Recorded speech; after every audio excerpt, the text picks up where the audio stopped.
Well, here we are in our 14th week, and welcome back, everybody.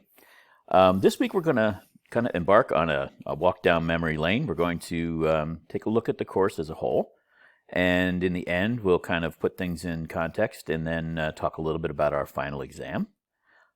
This is going to be a pretty light week for you, and I did that purposely, and there's a reason for that. We'll talk about that in the end. But let's jump in and see what we really kind of covered. And as you know, I've talked about this course as a survey course. It really is a snippet course. You can only really touch on just so many things in 15 weeks. And, I could have packed it and been doing a lecture in the finals week, right, to try to pack more into it. But I think we've laid this course out such that you've picked up some general knowledge of how investigations work, some general knowledge of how you fit into an investigation as a security manager. And I think if we tried to overload it with too much, it would really just then dilute your understanding. So I'm pretty happy with the way things turned out this term. This is my, not my first time teaching this course, but I'm okay with how things turned out. Although I would have liked to cover more, and hopefully you would have liked to learn more. But I think we did okay for 15 weeks, and let's kind of talk about first off why we even need to have a review. I think it's important to understand why we review something. So we review so we can put it in context. We kind of have a path. If we look at things and say, this is where we started and this is where we ended, it kind of all comes together. And sometimes when you're doing a course, when you're taking a course, you go from week to week and you've learned that week and that's a compartment, and then you go to the next week and you learn that week and that's a compartment. You never understand how these things all hook together like a train. So we're going to try to put it into context and kind of go over what we've learned week by week, unit by unit. We're going to reflect on what we learned and why it might be important to us, and for me, maybe some information from you coming back about what I missed.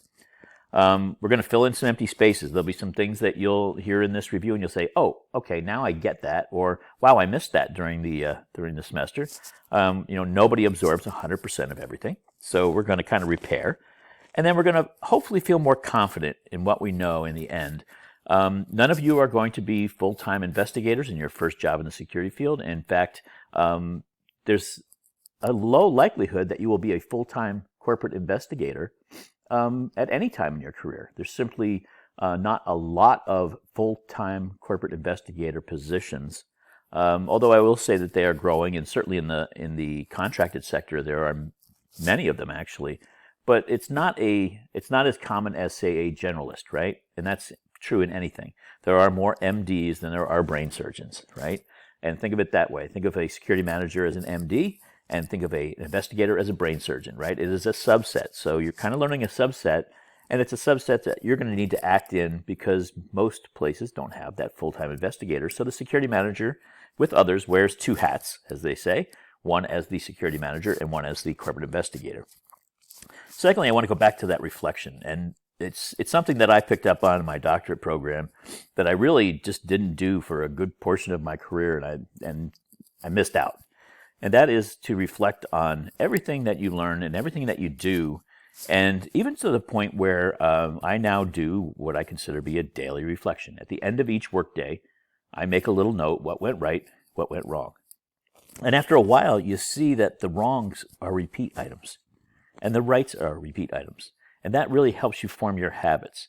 I mean, it's almost a self-discovery thing. When you reflect on things, you say, this went right today and that went wrong today. And after about 60 days, you start to see that the lists are getting very similar. Now you know what's right and what's wrong, and you know how to fix it. So reflection and reflective practice is something that I recommend highly to everybody. There are a number of good books on it. It kind of stems from Jesuit education. I won't bore you with the religious side of it because you don't need to know that or to practice that. But it is a good practice. A reflective manager is one that leads their people better and is better at their job, quite frankly. So I would encourage you to find books on reflection and reflective leadership, because I think it would help you in the long run as you move forward in your careers. So let's just jump into that review now. So where did we start? Well, in week one, we got to know each other. And what we really did was network with each other. So, there was even a lesson to be learned in week one where it seemed like it was a bit of a blow off, and you just, tell me what you did on your summer vacation and learn a little bit about each other, and then read the syllabus and take an easy quiz. We learned about the course rules, right? And knowing the rules is important in anything we do. right? So, take that lesson as we started on the right foot because we got to know each other. We networked with each other a little bit, and networking is huge when you start to look for jobs. And you got to know the course rules. And knowing the rules up front is always something that's important. So that first week wasn't a blow-off, and I suggest you start any endeavor on this type of footing. So we did a unit on the investigative mindset, and we kind of used the police drama. And I will admit to you and certainly stipulate that you looked at dramas. They are written to be dramatic and to emphasize, some of the methodologies of police work. However, we know that as a corporate investigator, we have to stay cool, calm, and professional all the time. We get that business-like mindset. And is that any different than what you should do every day of your working life? Absolutely not. And in fact, if you learn that business-like mindset and you keep it, and you are cordial and friendly and cool and calm and professional in everything that you do, and you don't switch when you go into an interview process or go into an investigation, you don't put your investigative hat on, you just keep the same hat you had because you are a cool, calm professional, then I think you've won all the way across the board. So don't just think of the investigative mindset as that the investigator needs to have. It is almost the same as every business person should have to be successful. Police investigations often have a different methodology. We know that. They can go into interrogations. We cannot. Don't use Law and Order as a training film, right? And others will suggest that. You'll interview somebody and you'll report back to your manager or to someone saying, I interviewed that person and they weren't extremely cooperative. And they'll say, well, did you try good cop, bad cop? Did you force them? Did you tell them it? Don't let others talk you into it. Keep your cool, calm, professional demeanor and stay by the rules and you'll be in good shape. We went on the next week for the what of an investigation, right? The initial complaint, the incident, the thing that triggered the investigation. It is the act of wrongdoing defined. And without that definition, you really can't go anywhere. But I will tell you that many corporate investigators do. They fail to have a solid and credible what, and they start chasing ghosts. Something happened. I think Bob is stealing from the stockroom. Well, give me an example of what's missing from the stockroom. Give me some examples of when it was missing and what the value is and what the reason for it and what some of the causes might be that something could come up missing like that, right? Is it not properly secured? Is it not properly inventoried? Give me those things and let me determine if there is enough here to investigate. But simply, I think things are missing out of the stockroom would not be a solid and credible what. And if you're chasing ghosts, sometimes you get yourself jammed up. And that can be in the standard of proof. If you don't know what you're looking for, then how do you know that you can meet the 7 tests for just cause? And remember those 7 tests, right? They basically say that you have to have a thorough and fair investigation. Well, if you don't even know what you're investigating, pretty much thorough is out the window. And then we talked a little bit about constructive versus reconstructive investigations and the types of methodologies for those. I didn't get too deep into them. I think you know the difference. Constructive going on at present, right? It's an ongoing act of wrongdoing. It was reported to you that Brian is stealing items from the stockroom every night when he leaves. He takes, a box of batteries. Or last month I watched and I think I saw Brian stealing batteries. So one is a constructive and one is reconstructive. And you would look at them different ways. In a constructive, you wouldn't immediately go to start interviewing all the witnesses because you may want to put up a camera, do a covert surveillance. You may want to just, do an inventory and then just before Brian leaves and then do an inventory after he leaves. So a constructive versus a reconstructive investigation kind of leads you down the path of how you're going to approach a subject. And we really just touched on that, but I think you all get the fact that if this is an ongoing matter, you wouldn't necessarily start to bring in all the witnesses right away because you might spook your subject, right? So you just approach it a different way. That was the what of an investigation. Without a what, a clear and solid complaint, an event, a trigger for the investigation, without a clear act of wrongdoing defined, you are dead in the water and you can't move on. And always remember that you need to tie the what to something solid. That's what really defines your what. Is it a rule, a law, a policy that you can match up to say this is indeed a wrongdoing? Something may not look right, but if there is nothing in writing or in custom or in law that says that this is a wrongdoing, then you don't have that what. We went on in the next unit to talk about the investigative plan. And as I told you, many of your contemporaries, when you get out into the job world, will write that investigative plan on a bar napkin. They'll put it on a sheet of blank paper with something on the back of it. They'll do a lousy job at investigative plan because they don't think they need one. Many of them come out of law enforcement where you don't necessarily write an investigative plan ahead of time. And I will tell you that their success rate is far lower than those who actually write an investigative plan. It really is about organization, showing you have a complete and thorough investigation in the end, right? In order to do a complete and thorough investigation to meet those 7 tests, you have to have organization. And the investigative plan makes you answer questions. It makes you ask questions about every element of the wrongdoing, right? The what, when, where, how, who, why, if the why is something you have to have, perhaps. When you have to write out questions, how am I going to, how and what, right? The things I'm going to do to prove my when. Now, you pretty much probably know the crime happened at a certain time because somebody saw Brian stealing out of the stockroom at 4 p.m. on Thursday. You can say, okay, well, it was 4 p.m. Thursday. But you need to prove Brian was there. He was available to do it. There was an opportunity, right? So you need to look at Brian's time records. You want to look at any time, date stamps on any video that may or may not be available. And you want to make sure the person who's making the accusation was actually around at that time too. Or if you go back to them and say, you weren't around 4 o'clock on Thursday, they say, oh, no, but Bill told me. So now it's secondhand information. So every one of those elements needs an answer. With an investigative plan, it pushes you to do that. You list the people, artifacts, and evidence that can answer each one, and then as new facts present, you add your investigative plan. Now, I like to use OneNote. It's a common tool now, actually, for many investigators in the corporate world.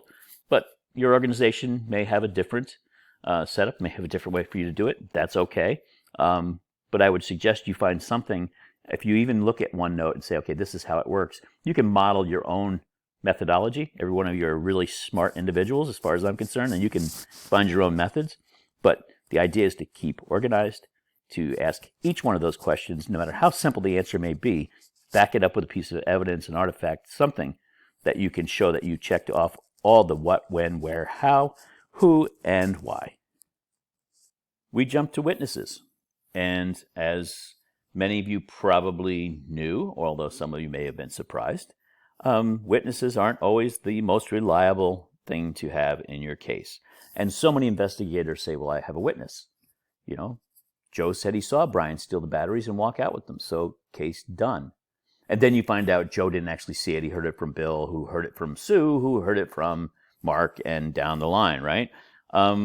Or witnesses may not have seen what they thought they saw. And in our selective attention exercises, and there were several, and I got to tell you, I do them all the time. I never get them right, and I try to pay close attention. And Dr. Peterson told us why that's just the way it is, that the brain's ability to remember is tough.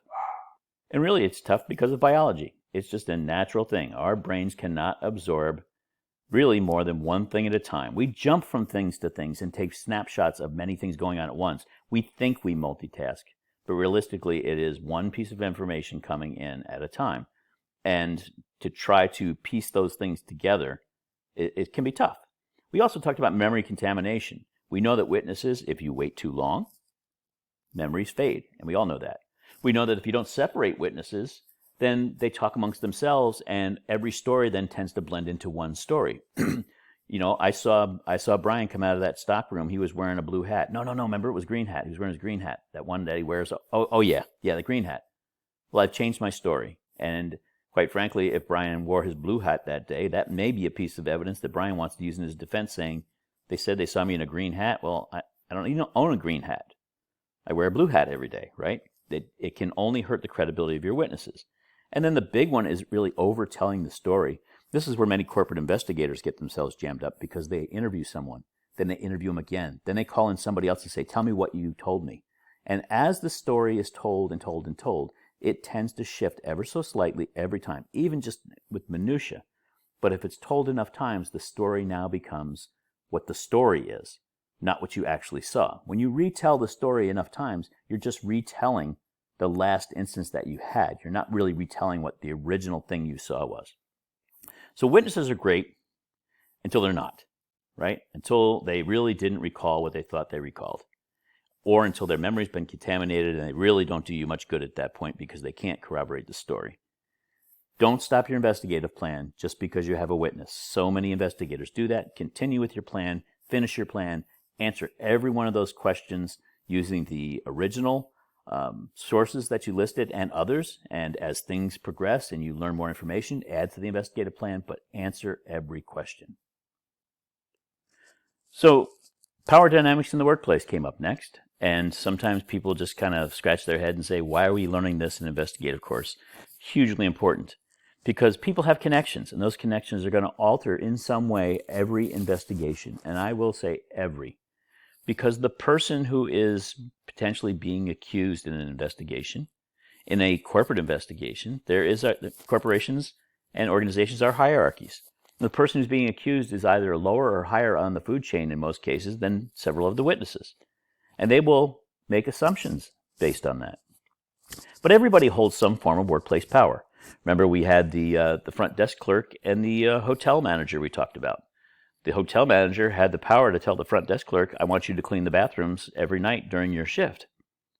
If the front desk clerk decided to leave and not come in one night, they have the power to put away those cleaning materials someplace where the hotel manager doesn't know where they are. And so they both have that type of power. You know, that's kind of an extreme kind of one, but even in a union versus non-union environment, workplace power can shift. And witness accounts and full cooperation shifts because of the power. Coercive power being a really tough one. If someone has something over another person, be it potential, promotion or just work assignments, schedules, they are not going to do something to anger that other person and usually implicate them unless it is a serious matter and they have no choice. You should ask interviewees. They're not hard to identify in some cases. You just got to do your research, right? Who is related to who? Who comes in to work with who? Who goes to the smoking hut? That is the notorious place for connections in today's corporate environment. Most companies have banned smoking, and they have a smoking hut outside.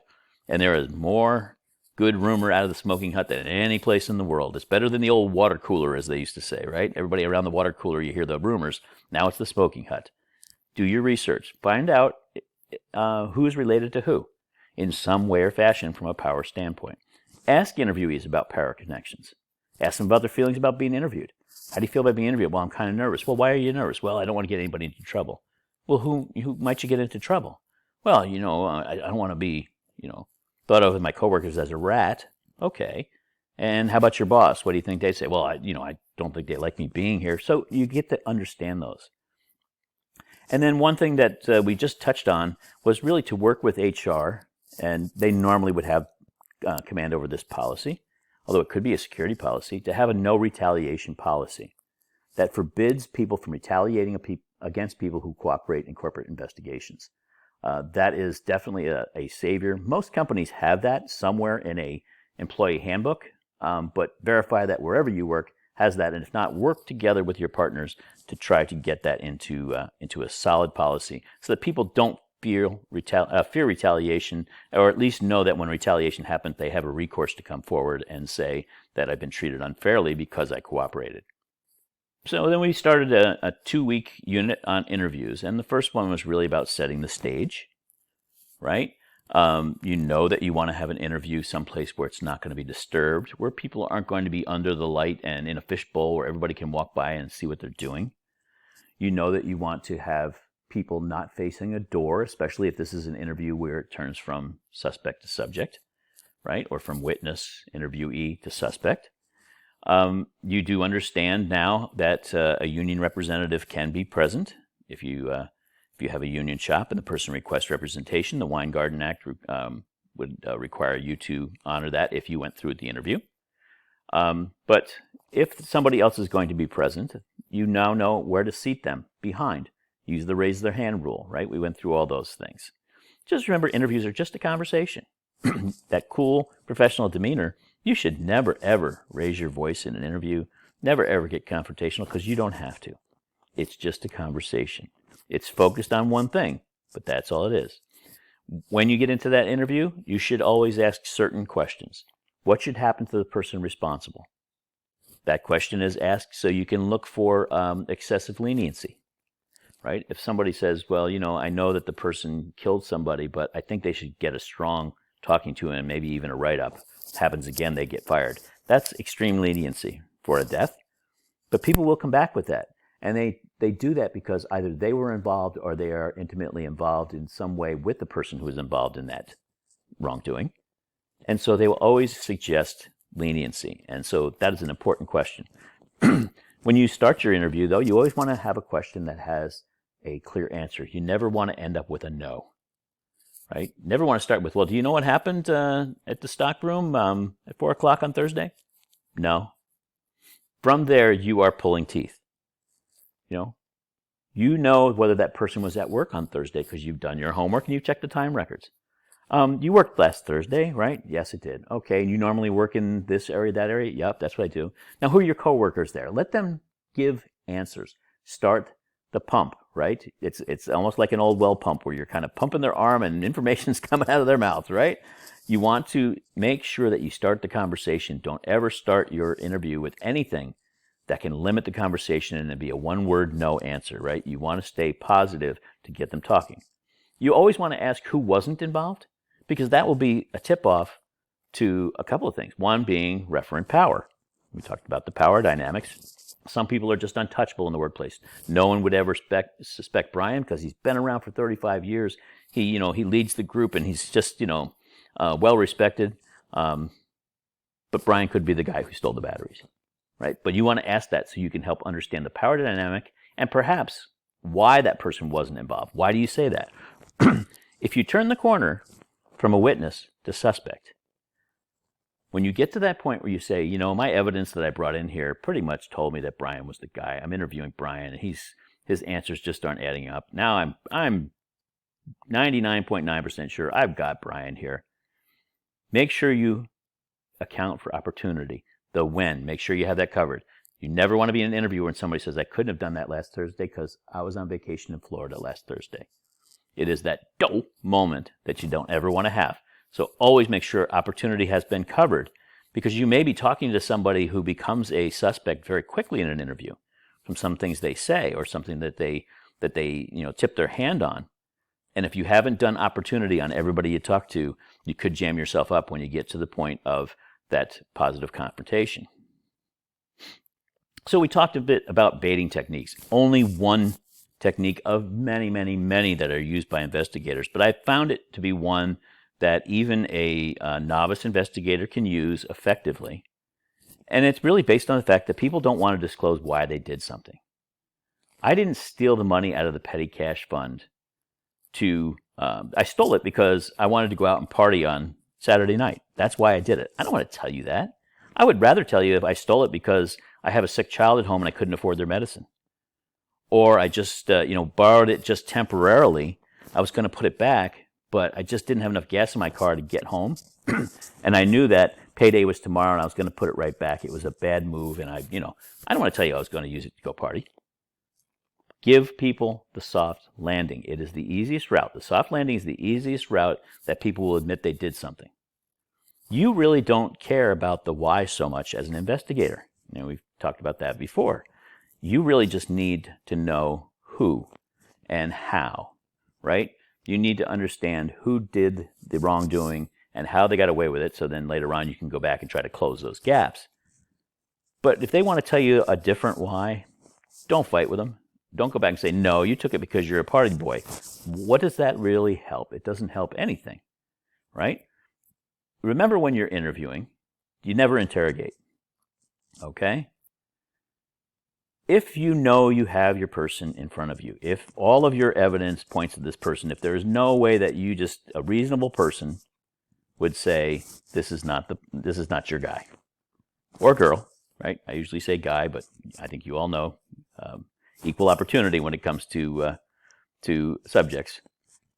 If the baiting fails, but you have very strong evidence, sometimes you just go for the positive confrontation. And the positive confrontation is that statement where you say, Brian, I understand, we've been talking here. I have looked over all my evidence. I've talked to many witnesses. And, with all of the information that I have, our investigation has concluded that indeed you did take the batteries from the stockroom. And in many cases, and I don't, there's science behind it. I'm not aware of it, but in some ways I don't care. In many cases, you will hear, I did or I was involved, or they will just say, okay. Now, a reasonable person who is not guilty is not going to do that. They're going to say, well, I'm sorry, but your investigation is flawed because, and you may get that, right? You may get stonewalled. But in many cases, they will just say, I did, like they are surprised, or the investigation that was found, I was involved, or okay, like they're waiting for the next thing. It's such a surprise statement in some cases that it just puts people off, and then they say, okay, well, we've gotten to that part, now what do we do? Now what you do is you move to the reconciliation phase. Okay, and reconciliation is to get them to write down what exactly transpired, and to do it in such a form. And in my opinion, I think the best form is a letter to leadership, to their boss, to whoever the harmed person was, that you will make restitution, and how you're going to make restitution. Go into as much detail as you want because it just solidifies the case against the person. But during the reconciliation phase, sometimes people back out of that statement. They say, but I didn't do it. And you just need to keep saying, but Brian, we've already been over that part. That part's already done. We have determined, the investigation's determined that you did. So now's the point where we're going to try to help each other and get this thing put together, and then so that people here can make some important decisions. And you just keep saying that. Now at some point you may get stonewalled there and the person just throws up their hands and says, forget it. You move to closure. And even after you get that written admission, you move to closure, right? And make sure in closure you follow the rules that are set for advising people. You normally call in HR and or the leadership for the person, but normally HR is the people you go to. And you explain to them, I've had a conversation with Brian, and we think we've come to some resolution on our investigation on the stolen batteries. Brian's going to need to go home. We're going to ask him to stay home until we, have a chance to kind of look over the information. He's been very cooperative, but you don't need to go into a lot of details. In fact, your HR person, if they say, "Well, what did we find out? What happened here?" You should be in contact with them beforehand to make sure that they're not going to do that. Most of them are professional enough not to, but it's just a matter of you're setting the stage for this person who's going to go home now, and you ask them for their keys and access card just so you can hold them. And you explain that I'm just holding this during this phase while you're away, and then we'll make some decisions, and then everything will be closed out. You escort them out, and you do it respectfully because no decision's been made. And as you know, we've talked about as an investigator, it is not uncommon for you to get somebody, they admit to something, you think they're going to get fired, but they don't, and you see them and actually have to work on a project with them the next day. That's part of the corporate world. It's a small world, and welcome to it. And the investigator, being also the security manager, may have to work with that person they just interviewed a few days later. So perhaps out of order was the building of the dossier on people that you interview. Although I wanted to get into the interview to help you understand how knowing things about people in an interview is very helpful. Very helpful for the baiting questions especially. If you know the person is a family person, right? They've got a Facebook page where they've got, nothing but pictures of their children and their family. If you've got pictures of them and they're very active in a church, if they're very active in a club or they have a hobby, you can then lead your baiting questions toward those things that they can relate to. Dossier building is really to help you understand your witness and for forming baiting questions. When you're building a dossier, when you're building a case in general, we talked about video a little bit. And, in one of the beginning exercises, I asked people to, what type of evidence are you going to look for? And on some of you, the answer to everything was, I'm going to pull the video. I'm going to pull the video. We have this belief, and it's, I think it's gone overboard, where people believe that they are constantly on video no matter where they are. And I will tell you that is not true.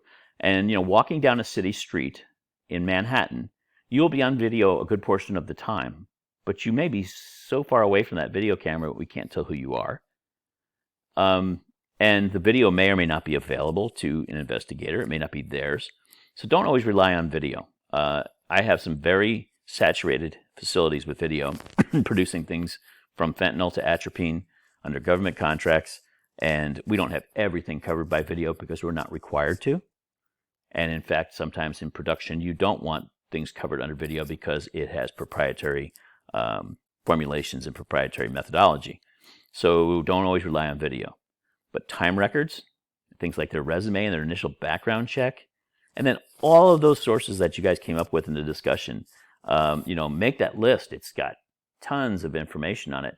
There were websites on there that you guys had said, oh, I'll go here and I'll go there, that I didn't even think of, and I'm like drooling on it, looking at it saying, okay, there's another source for me to build a dossier for my next interview. So building that dossier on each person that you're going to interview, especially those who the other evidence points to as a suspect, as a reasonable suspect, will give you the information you need to have that conversation during that interview and to focus it a little bit on the things they like and don't like, and help you form some of those baiting questions so that you know where their soft landing points might be. It will speed things up a little bit and make your interviews that much more effective. But of course, if you know all this stuff and you're going to go ahead and do it, there's always that one thing that trips you up, and that are the rules, right? Corporate investigations law, formed from criminal law, administrative law, and case law. And case law moves, right? There are courts in session almost every day of the week somewhere. In fact, every day of the week somewhere, right? People are being arraigned on Sundays in big cities, and that could be considered case law in some cases, right? In some matters. But normally they are, appeals courts and larger courts, even state and U.S. Supreme Courts. But case law changes, so you have to stay up on it, right? You need to understand how to read a court case and apply it, which we practiced. We didn't look at all court cases, and in fact, in the corporate security law course, you certainly can't look at all cases. But you got a flavor for what's out there. When we looked at Addington versus Walmart, we found that the investigators from Walmart kept asking Addington if they could search, and asked until he acquiesced, and that was found to be excessive. And in fact, in one case where they told David Clark in that case, who was one of the Walmart employees that worked with Addington, that they wanted to go look for stolen fishing equipment in his home, and then found a whole lot of other things, Clark was awarded $1.6 million in damages because Walmart used excessive conduct in going to look for things other than fishing equipment. They went in and looked places where fishing equipment normally would not be or wouldn't fit, and still found things. On People v. Zelinsky, that was the case where Zelinsky was a shoplifter in California. She went in, stole some things from a women's store, put them in her purse. When security asked her to remove things from her purse, she removed also some heroin, and they turned that over to the police. And the police said it was a legal search because private security did it, and they can ask people, under certain circumstances, to show their effects to make sure that a crime has not been committed. And the state of California found that security cannot work on behalf of the police. And in this case, security could have perhaps maybe done a citizen's arrest, I guess, on the heroin, but turning it over to the police in that manner and then having them arrest Zelinsky on the premise that security conducted the search was found to be not permissible. And then understand at-will employment. And it's a recourse for us in that when we have a case where we believe that someone, and we have very strong reasonable belief that someone is involved in a case, but the investigation may be so disruptive, it's a conversation with your HR people to say, is it better for us to terminate the employment of the person that we believe was responsible or complicit in a certain matter, or do we need to conduct an entire investigation on this? If you do an investigation, the 7 tests kick in. In an at-will employment state, you simply can say, this person doesn't work here anymore. We have the right to part ways with our employees, just as our employees have the right to part ways with us. It's not something that you want to rely on all the time, but it is a conversation that you can have in cases where an investigation may be so disruptive to the workplace. Don't use it in a case where you don't think you're not sure you got the right person, but you want to get rid of this guy anyway. That is first off, it's an unfair move. It's something that may end up getting you sued simply because you're going to say at will, but it really isn't. But in cases, we have used at-will employment in my workplace before when you have someone who is implicated. So you have Brian stealing the batteries, but then Brian is, selling the batteries to Greg when Greg's putting them out on eBay, right? Brian admits to stealing the batteries and says he's selling them to Greg. Do you really need to have an investigation against Greg, or can you just say, you know what, we're going to part with Greg? And sometimes that's based on a number of factors. Again, this is an HR and a leadership decision, not yours, but it is something that's out there to have a conversation about before you start a major investigation that may be disruptive. And finally, we went to presenting your case. So you have a verbal and written presentation to do. But you do your written first. The reason you do that is you don't want to present something verbally and then write up something a little bit different, nuanced as it may be. If you do your written first and use it as your script to reference during a verbal presentation to leadership, to management, to whomever, you will be in good shape because your verbal and your written will match. If you try to do the verbal first and then you do your written and you said something that didn't match your written, it could be something very material in the decision-making process, right? Be sure your audience is right. I just reject the idea that I am going to present my investigation to the manager of the person who is likely to be perhaps terminated or sanctioned in some way. The reason being is they don't need to know all the dirty details, and they don't need to know who may have provided information that was helpful. Again, that power dynamic. The boss and the person who was part of the wrongdoing may be close friends. And now you're saying, well, I interviewed Joey, and Joey said that Brian's done this for a while. Well, now you've put Joey into a situation where future decisions on his employment may be prejudicial because the boss liked Brian. Now he's going to kind of hold it against Joey for throwing Brian under the bus. So a need to read and a need to present really need to be established. And you can talk to your HR person to say, look, I'll present it to you. And if you think you want those people in there, you tell them what you want to tell them. But don't be part of it as the security person.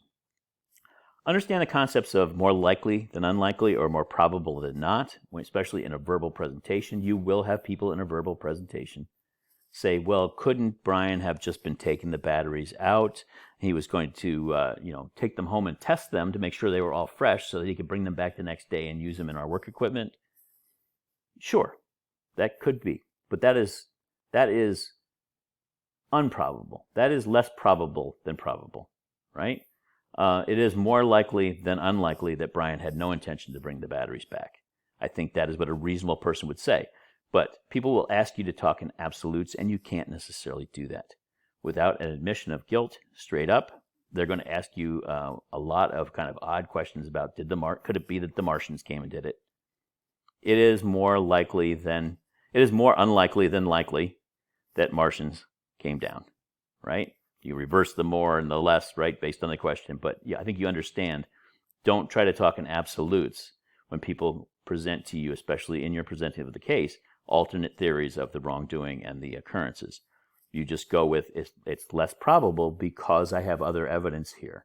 It's less probable because of just common sense, right? Brian wasn't going to take the batteries home and test them and bring them back. He was stealing the batteries. The purpose of the presentation, though, the purpose especially of the written, is an accurate record. There's no legal requirement for you to do it, but it's an accurate record. It shows a timely and thorough investigation was done, which is part of the 7 tests. Remember, there were 3 or 4. There were 3 for sure, and the 4th one back and forth that are responsibility of the investigator on the tests for a reasonable termination. So, your report will show that you were timely, that you didn't just sit on this investigation for months and then do it, where everybody's memory faded, right? And you were thorough. You answered all the questions. And it is the basis for disposition actions. And disposition actions are the punishment phase, for lack of a better term. I don't like to call it that, but it's kind of what it is.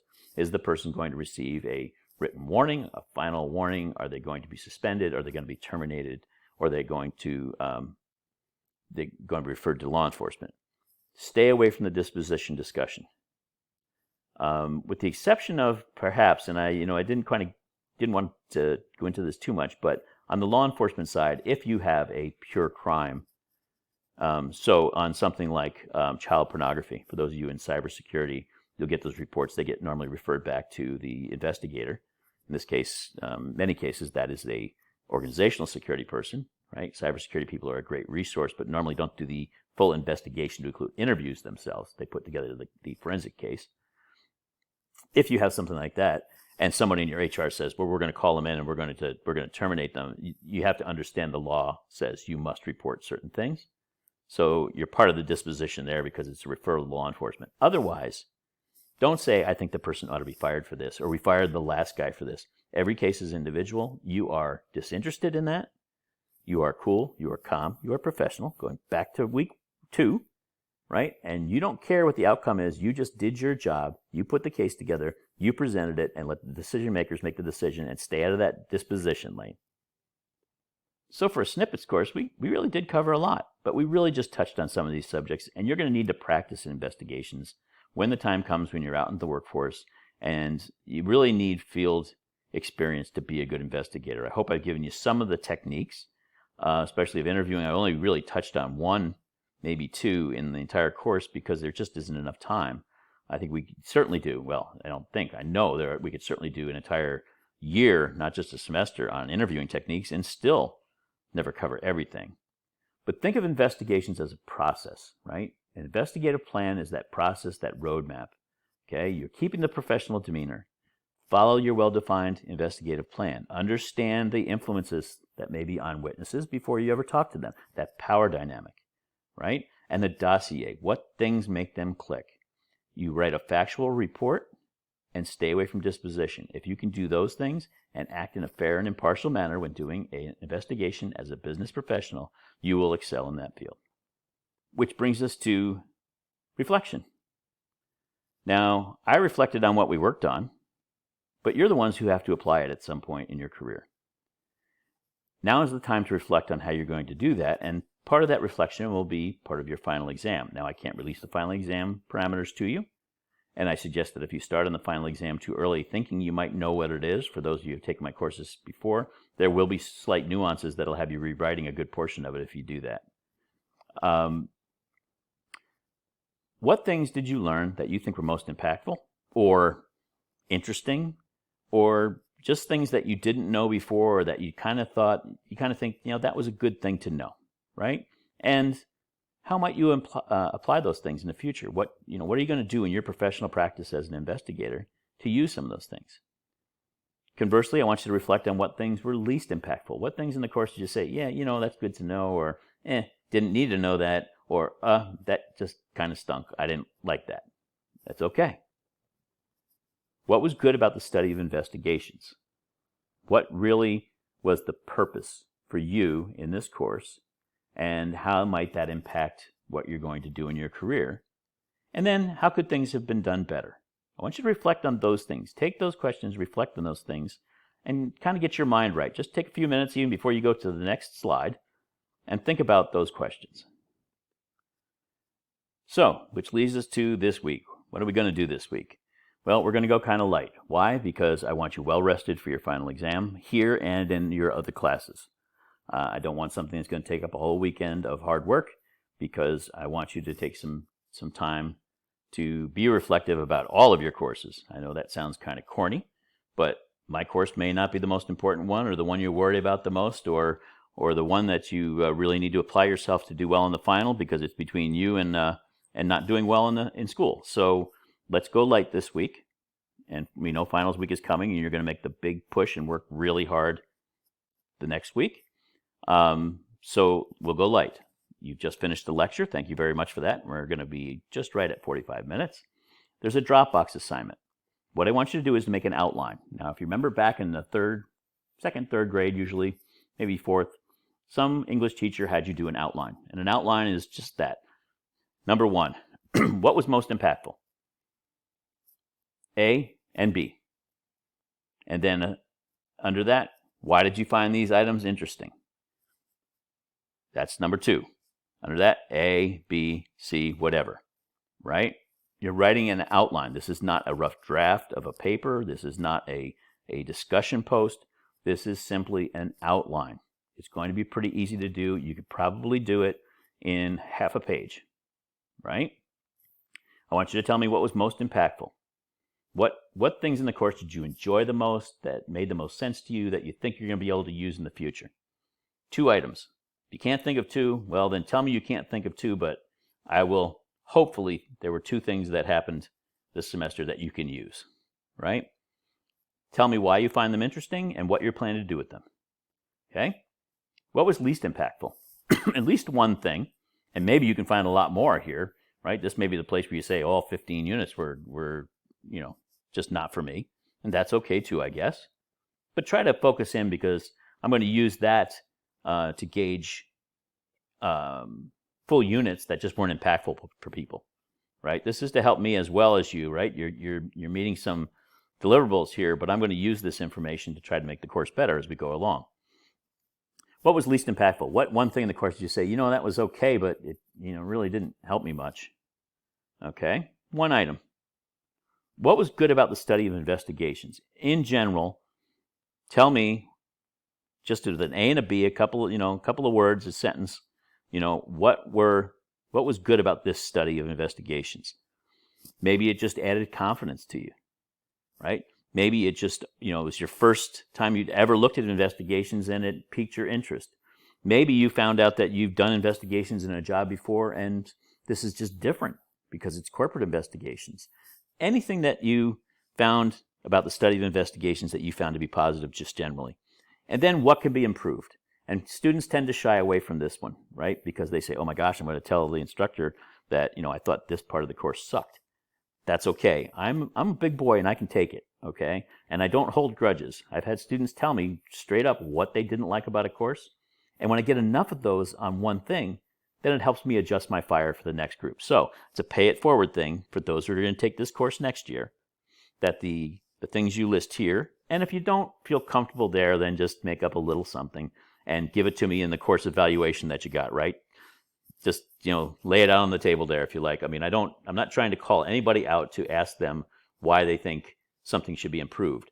What I want to do, though, is if there's something that can be improved and enough of you believe so, just as I've done with other courses, I can make that adjustment.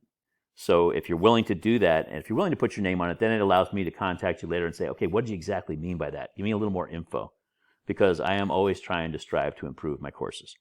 So that is your assignment for the week. You put it in the Dropbox.